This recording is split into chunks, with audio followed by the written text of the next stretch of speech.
if it's a turning wealth or not, let's look at real quick the OASDI trust fund model. That's where they took all the Social Security trust funds, the retirement, the disability insurance, they combine them together. And what they look at is essentially when it will no longer be capable of doing its full payments, or what they call their depletion date. So essentially at 2033, and they lost a year because of the whole COVID thing with their 2020 analysis, but that doesn't include 2021 losses and will not include the 2022 losses. But the bottom line is this: in 2033, that's the last year that we'll actually be able to pay everybody all of their benefits from that trust fund. That mega trust fund. In 2034, it drops to 78%. Again, 78% of capacity to go ahead and pay individuals. So what that means is that instead of you receiving 100% of your retirement or disability insurance benefits, you would only be able to receive 78% of them. Now in 2095, it drops to 74%, meaning that depletion continues to go downward. I just want to point something out here, and this is part of the live sheets, the live transcript, the PowerPoint from the presentation where I saw Stephen Goss, the chief actuary on behalf of the SSA, explain the details relevant to this situation. Let me go through this real quick. The OASDI annual cost of non-interest income as percent of taxable payroll. Persistent negative annual cash flow balance starting in 2010. That's interesting. 2010. 78% of scheduled benefits still payable at trust fund reserve depletion. Annual deficit in 2095 at a 4.34% of payroll and 0.21% smaller than last year. So what they're showing here is essentially that at 2010, we had a problem. Let me see if I can actually blow this thing up. And let me read that again for you. Persistent negative annual cash flow balance starting in 2010. So what he's saying here is that essentially OSDI non-interest income, cost and expenditures as a percentage of taxable payroll, like, cost of ability to pay these things, amount coming in versus amount going out. I don't know if you can see this here, but, and look at the bottom, you're going to see 2010, right down here, 2010, we essentially had a problem. We had a cash flow balance that became a consistent, persistent negative. That's a problem.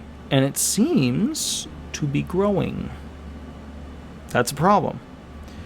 So what this kind of comes down to is we need more people working. We need more people having higher paying jobs. And we need more people essentially capable of paying taxes. Yes, politicians could have superfunded these trust funds by getting rid of pet project expenditures and not placing this great burden on the American people, but they chose not to do that. So now we unfortunately will have to legislate to bail out the American people by enslaving the American people to unfortunately work more and pay more taxes.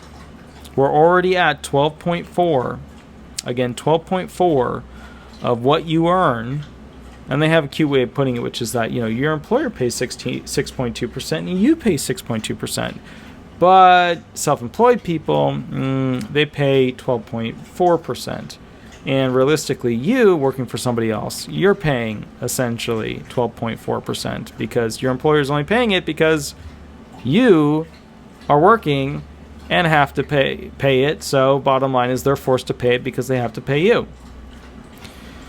So I just wanted to go ahead and explain this to you real quick. That's one of the things that is a little bit scary about this. And I know the other channels are right now talking specifically about amazing things that are not happening at the moment, such as $200 increases per month, $2,000 monthly until the COVID virus ends. Is it ever going to end? Lambda isn't happening, but now Mu is, and then we have even more variants. Is it ever going to end? So I just wanted to point something out, and I'll do it more in another video. The sugar-coated other channels, they get all the views because they keep things really positive. There is a black hole that is sucking away the life of these trust funds. And it's called not enough people working, not enough people paying enough taxes to cover the amount of people that are taking. Because it's a Ponzi scheme. Every new generation has to pay for the last generation.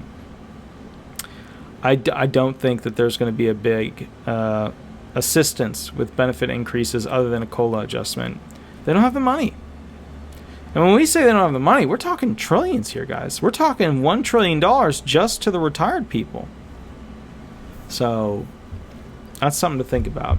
Anyways, guys, my name is Attorney Walter Knott with Disability Resolution PA. Have an absolutely wonderful day. I'll catch you a little bit later and we'll go from there. I really like Steve Goss as a guy. He was just very professional, very neutral. This wasn't a political agenda, spiel. He's just a really good guy. And I think that the SSA doesn't really know how to approach this situation of explaining to people what's going on and why it's so bad. I think there's another thing here, too, which is that the political parties at the top of the spectrum, whether it's Republican or Democrat, are essentially not excited about who's going to have to break the news. It's a hot potato game. When are we going to have to pay people 76, 77, 78% of their retirement benefits? Who wants to hot potato that one to the next president, right? That's the game they're playing. So, anyways, guys, I'll catch you a little bit later. Have an absolutely wonderful day. Attorney Walter Knott. Please remember, every Thursday I donate 2 hours to help anybody that wants to call in, 8 to 10 p.m., for disability questions. All right? Have an absolutely wonderful day, and we'll go from there. Thanks so much. Bye-bye.